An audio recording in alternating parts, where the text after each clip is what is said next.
immediate, immediately some work and some clients as a lawyer. So he taught Latin for a while.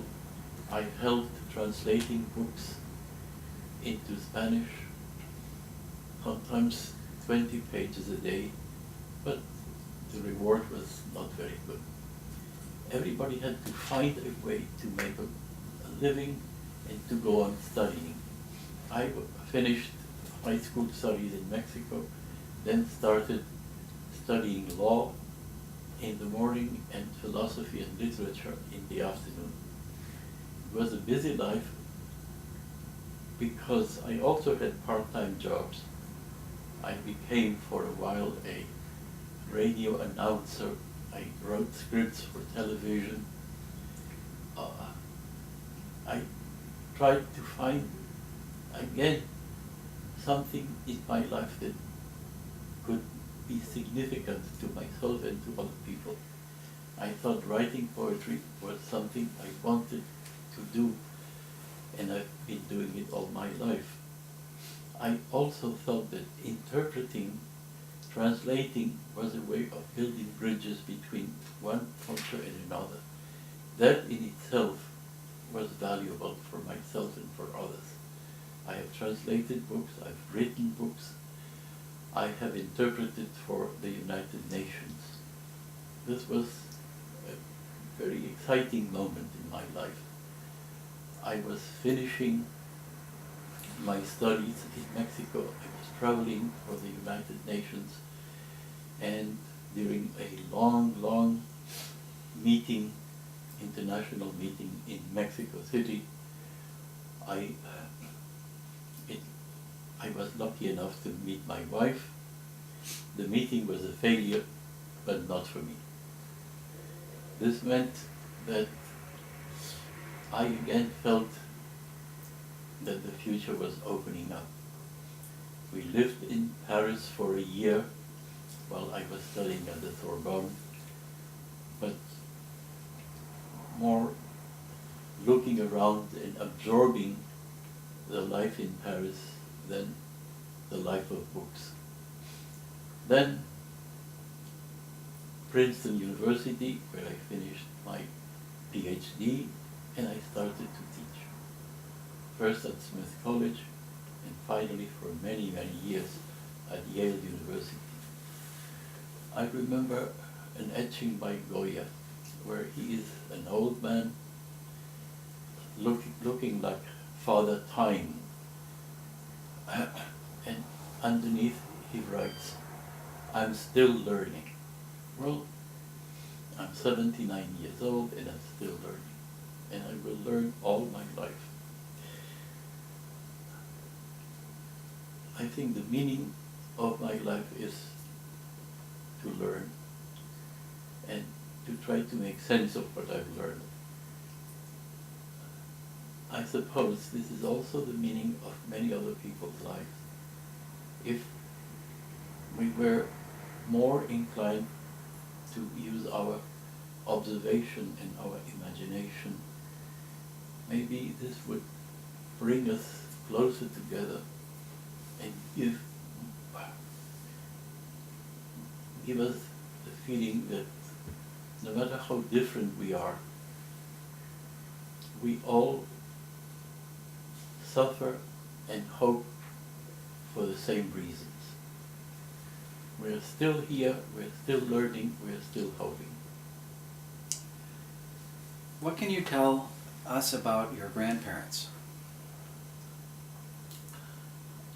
I remember both sets of grandparents, the ones in the village, Balaguer, and the ones in the city, Barcelona. The traditional grandparents were in the village. They were very honest, serious people. They had a great respect for each other. My grandfather on my mother's side was the one who lived in Balaguer with his wife. And I still remember him. He looked like a Roman statue. He was tall and had very strong facial features. He always told me the best thing is to keep busy, exercise and learn every day, and try to love others a little bit. You have to love yourself if you want to be able to love others. And later on, I read somewhere, if I'm not my friend, who will be? But if I am my only friend, who am I? In other words, I like to look at myself in the mirror every morning, and some days I say, hey, things are not so bad. I'm okay. Other days, if I don't like myself, probably I'll cut myself while I shave. But in any case, I'll be in a bad mood all day long. People have to come to terms with themselves, accept that we are all fallible, we all make mistakes, and we still are worthy of, well, somehow, we are the ones who have to live with ourselves. I am with myself 24 hours every day. Even when I dream, very often I dream about myself. And at the same time, I need other people. People who need people are the happiest people. So I need other people. And this is also part of growing up. Learning that selfishness doesn't pay is a lesson that took me years and years to learn. I'm not sure I learned it completely, but I'm still trying. And the grandmother in Balaguer, what was she like? She was a very dignified woman who said, when my husband speaks, I wait a while and then I speak in turn. Because in my heart I still feel that the husband should have some precedence and some authority. When I disagree with him, then we have a fight. And this happens. It happened maybe only once in their life. But this was a big fight. My grandfather in Balaguer was a free thinker. And he bought all sorts of books of all kinds. He had a small library, but a very good one. One day he decided he wanted to buy the complete works of the French philosopher Voltaire. And so he paid a certain sum and kept paying, but the books never arrived.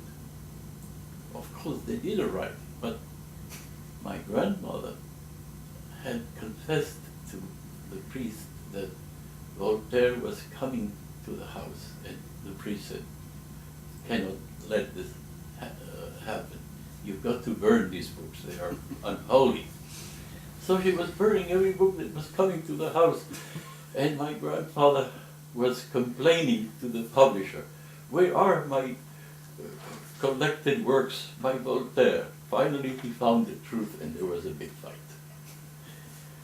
My grandparents on my father's side, I know better because I lived with them for many years. My grandfather was a great fisherman and huntsman. He was also a druggist, a pharmacist. And he had his own pharmacy. I still remember it. It was almost like a work of art. There were porcelain jars with Latin names where all sorts of potions were kept. He was quite jolly and very pleasant, but he was also very shy. Sometimes when he had to speak to people he didn't know well, he simply had a few words and then he kept quiet. He was also a free thinker and he had become a Mason.